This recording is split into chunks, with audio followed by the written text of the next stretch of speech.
Utopias, dystopias. Hello and welcome. My name is Johannes and I am the host of this show. I am here today with Ananya Agrawal and we will be speaking about EdTech and the various related topics. Let me also ask you a little bit about the newer technologies that are coming on board, such as, everybody's talking about ChatGPT and, now the new version of that, GPT-4. Answers what you ask. So the technology will only retrieve how well you ask something. So a very interesting and important learning piece that you are simply learning at the current way that you're using it is how to ask right questions. So the technology tests that have you recalled what you were trying to learn correctly. So can you clarify a question? Using that, and the technology can just measure it because it's something you are repeating and it's already stored in terms of. But are you worried about this? Are you worried about that people might try to get around learning and scoring points while avoiding avoiding learning? Are you concerned about this at all?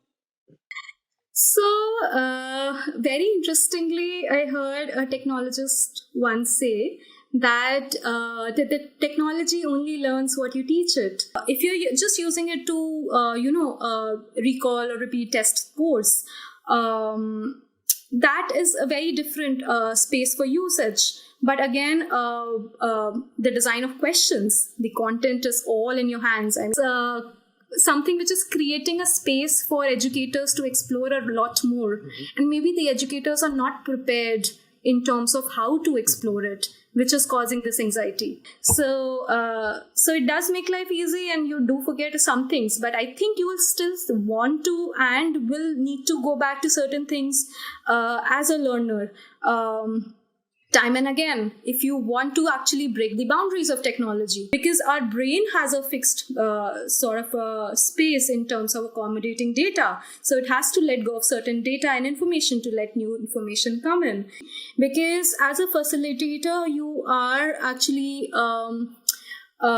at much odds in terms of your time management if you try to engage every learner in terms of their learning styles and principles. So when you do it in a blended way with technology, you get a lot more mind space and time to give to each learner. Cultural diversity is as important.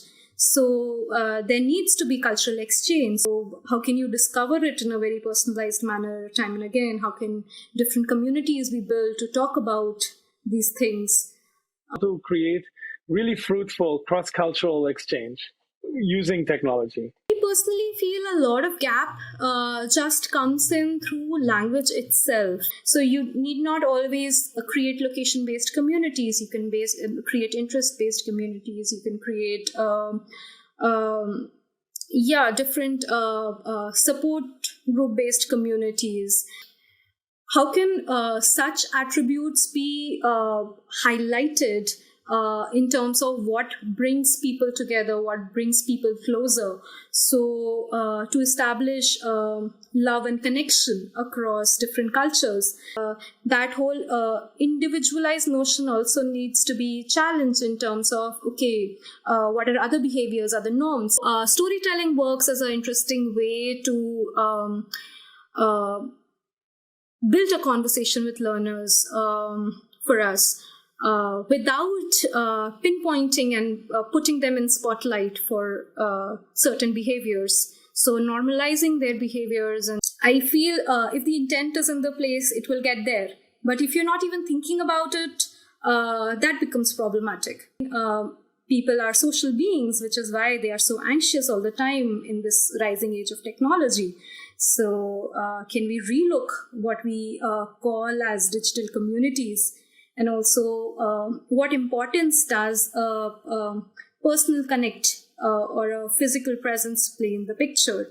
Can we relook that as well?